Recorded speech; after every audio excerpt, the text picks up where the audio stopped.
রাজধানী পূর্ব রাজাবাজারে চলছে কঠোর লকডাউন, নজরে আছে বেশ কিছু এলাকা। একই সাথে দেখছিলেন আপনারা যে নারায়ণগঞ্জে, রূপগঞ্জেও চলছে লকডাউন।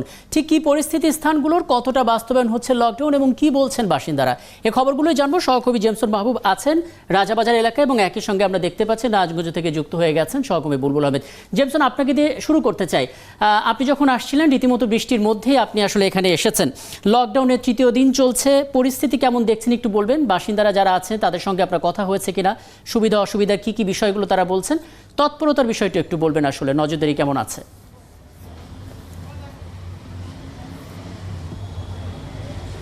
লকডাউন খুব কঠোরভাবে মানছে, আইন শৃঙ্খলা বাহিনী কঠোর অবস্থানে রয়েছে। লকডাউন যে বিধি নিষেধ কিংবা যে নিয়মগুলো বলা হয়েছে সেগুলো কিন্তু মানা হচ্ছে। আর বাসিন্দাদের কথা বলছেন, আসলে আমরা ভেতরে ঢুকতে পারছি না, সেই কারণে বাসিন্দাদের আসলে তেমন কোনো কিছু আমরা মন্তব্য এখন পাচ্ছি না। এবং আপনি বলছেন যে ভেতরে ঢুকতে পারছে না, সেক্ষেত্রে জরুরি সেবায় যারা নিয়োজিত আমরা জানি যে তাদেরকে ভেতরে ঢুকতে দেওয়া হচ্ছে, ঠিক কেন ঢুকতে দেওয়া হচ্ছে না? এবং আইন শৃঙ্খলা বাহিনী যারা রয়েছেন তারা আসলে কি কি সাহায্য করছেন এলাকাবাসীকে? করোনা টেস্ট হওয়ার যে কথা রয়েছে সেটাই বা কীভাবে প্রক্রিয়া হচ্ছে আসলে?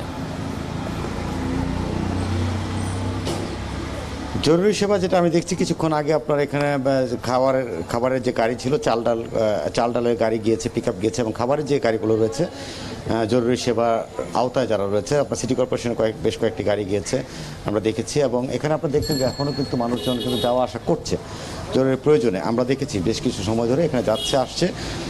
যারা জরুরি প্রয়োজনে বেরোচ্ছে তাদেরকে সহায়তা করছে আইন শৃঙ্খলা বাহিনী, তাদের কাছ থেকে যথাযথ তথ্য নিয়ে তাদেরকে যাওয়া আসার ব্যবস্থা করে দিচ্ছে তারা।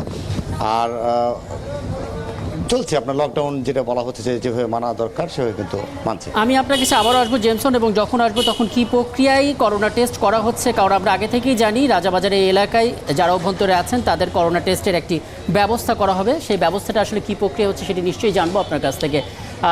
বুলবুল, আপনি আমাকে শুনতে পাচ্ছেন কিনা জানতে চাই। আমি দেখতে পাচ্ছি রিকানেক্টিং হচ্ছে, হয়তো সংযোগটি আসবে। আস্তে আস্তে আরও একবার জেমসন আপনার কাছ থেকে একটু ঘুরে আসতে চাই নারায়ণগঞ্জের সংযুক্তি পেতে পেতে। জেমসন, একটু বলবেন আসলে বৃষ্টির মধ্যেই তো লকডাউনের তৃতীয় দিন পার করছে, আমরা দেখতে পাচ্ছিলাম আইন শৃঙ্খলা বাহিনীর তৎপরতা রয়েছে, জিজ্ঞাসাবাদও তারা করছেন। ভেতরে যারা আছেন তারা যদি কেউ করোনা আক্রান্ত হন বা সেই সন্দেহ থাকে, তারা কি প্রক্রিয়া আসলে টেস্ট করাতে পারেন? কোনো হটলাইন আছে কিনা বা কোনো ব্যবস্থা দেখেছেন কিনা? রাকিব, আপনি যে প্রস্তুতি করেছেন সেটি হচ্ছে যে ভিতরে কেউ যদি আক্রান্ত থাকে, সংখ্যার জায়গা কিন্তু এইখানেই। আমি আপনাকে যদি একটু বলি, একটু আপনি যদি আমাকে সময় দেন এবং আপনি শুনতে হবে, একটু যদি আপনি শুনেন তাহলে বুঝবেন যে দেখেন, আপনি এখানে রাজাবাজার লকডাউন করা হয়েছে, 14 দিন এখানে লকডাউন থাকবে, হয়তো একটা সময় লকডাউন থাকবে। তখন কিন্তু এখানে হয়তো বা কোনো করোনা পজিটিভ রোগী পাওয়া গেল না, কিংবা সেখানে সব কিছু করোনা মুক্ত হয়ে গেল, তারা মুক্ত ঘোষণা করলো। ঠিক তার পাশের এলাকা, আপনি ধরেন কাঁঠালবাগান কিংবা ফার্মগেট থেকে কেউ যদি আবার এই রাজারবাগ এলাকাতে আসেন, আক্রান্ত কোনো ভাইরাস বহন করে এখানে আসেন, তাহলে কিন্তু আবারও কিন্তু এই রাজাবাজার কিন্তু সেই করোনা ঝুঁকির মধ্যে পড়ে গেল। তা সেক্ষেত্রে আপনাকে করতে হবে লকডাউন শুধু একটি এলাকাকে না, পুরো গোছালোভাবে আশেপাশের আরও কয়েকটি এলাকাকে লকডাউন করতে হবে যদি লকডাউন করা হয়। সেই লকডাউন কিন্তু আপনার করা হয়েছে এর আগেও, যেটি কিন্তু মানা হয়নি। 3 মাস পরে, আপনার আজকে 90 দিন পরে কিন্তু এখানে কঠোর লকডাউনের ব্যবস্থা করা হচ্ছে, পরীক্ষামূলক। তো পরীক্ষামূলক না, এখানে আপনার হচ্ছে সবাইকে মানতে হবে, সবাইকে সচেতন হতে হবে। আপনি একটি এলাকা লকডাউন করে কিন্তু পুরো ঢাকাকে আপনার করোনা মুক্ত করতে পারবেন না। তো সেই ক্ষেত্রে আপনাকে এই এলাকাকে যেভাবে আপনার খুব কঠোরভাবে দমন করেছেন, সেভাবেই কিন্তু পুরো ঢাকাকে যেখানে লকডাউন ঘোষণা করা হবে সেখানে কিন্তু কঠোরভাবে মানতে হবে। শুধু রেড জোন কিন্তু আপনার রাজাবাজার এলাকা একা না, শুধু এই এলাকাটি নয়, আরও অনেক এলাকাও কিন্তু রয়েছে। তো সেই সব এলাকাতেও কিন্তু একই প্রক্রিয়ায় কঠোর হতে হবে এবং একই সাথে মানুষকে কিন্তু সচেতন হতে হবে। আমি যদি করোনা পজিটিভ থাকি কিংবা আমার মধ্যে কোনো লক্ষণ থাকলে আমাকে আপনি থেকে সরে যেতে হবে এবং আমাকে একটি ঘরে থাকতে হবে, কিন্তু সেটা কিন্তু হচ্ছে না। এখন আপনি রাজাবাজারের একটি এলাকাকে লকডাউন করে আপনি যদি মনে করেন যে আমি পুরো ঢাকাকে করোনা মুক্ত করতে পারি, সেটা কিন্তু সম্ভব না। 90 দিন পরে আপনি যখন এখানে করোনা মুক্ত করার জন্য পরীক্ষামূলকভাবে লকডাউন চালু করছেন, তো তার আশেপাশে আরও কয়েকটি এলাকাতে কিন্তু সেরকম সচেতনমূলক কোনো ব্যবস্থা করতে হবে। কারণ এখানে যারা আসবেন তারা কিন্তু আপনার এই রাজাবাজার এলাকা থেকে কিন্তু যে মেহমান, তারা কিন্তু রাজাবাজার এলাকা থেকে আসবে না, তারা বাইরের এলাকা থেকে আসবেন। তো সব এলাকাতে ঢোকার জন্য একটা স্থায়ী সমাধান করতে হবে যে আপনার যে কোনো এলাকাতে ঢুকতে হলে সে কীভাবে আসবে, সেই বিধিনিষেধ কিন্তু অন্তত একটা সময়ের জন্য করতে হবে।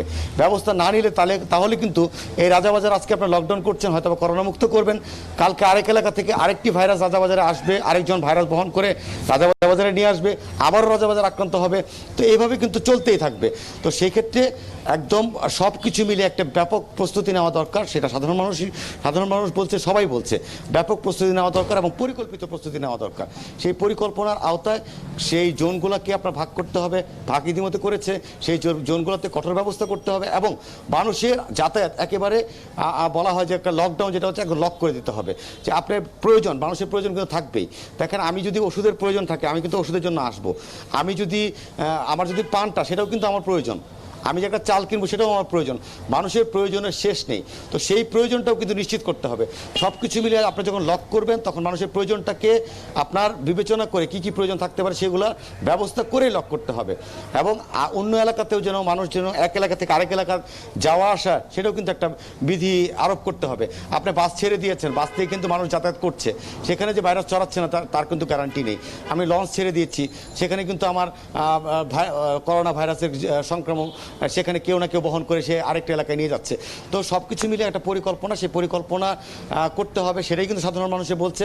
শুধু একটি এলাকাকে লকডাউন করে আপনি যদি বলেন যে সারা ঢাকাকে করোনা মুক্ত করা, সেটি কিন্তু আদৌ সম্ভব না। এবং এই লকডাউনের পরবর্তী সময় যেটি করতে হবে, যে এখানে যারা আসবেন তাদেরকে ব্যাপারেও কিন্তু সতর্ক থাকতে হবে। তো সব মিলে মানুষকেও কিন্তু সতর্ক হতে হবে। আমি যদি আক্রান্ত থাকি, আমাকে আমার অবস্থান থেকে সরে যেয়ে আমাকে 14 দিন থাকতে হবে একা ঘরে, আমার একটা ঘরে থাকতে হবে। সব কিছু মিলেই যে শুধু আইন করে কিংবা আইনের শাসন দিয়ে আপনার করোনাকে প্রতিরোধ করা সম্ভব না। মানুষকে সচেতন হতে হবে। আইন শৃঙ্খলা বাহিনীর দায় কিন্তু একা না, দায় কিন্তু মানুষের মধ্যে পড়ে। রাকিব, অনেক ধন্যবাদ জেমসন। আপনি আরও খানিকটা সময় বলতে পারতেন, আরও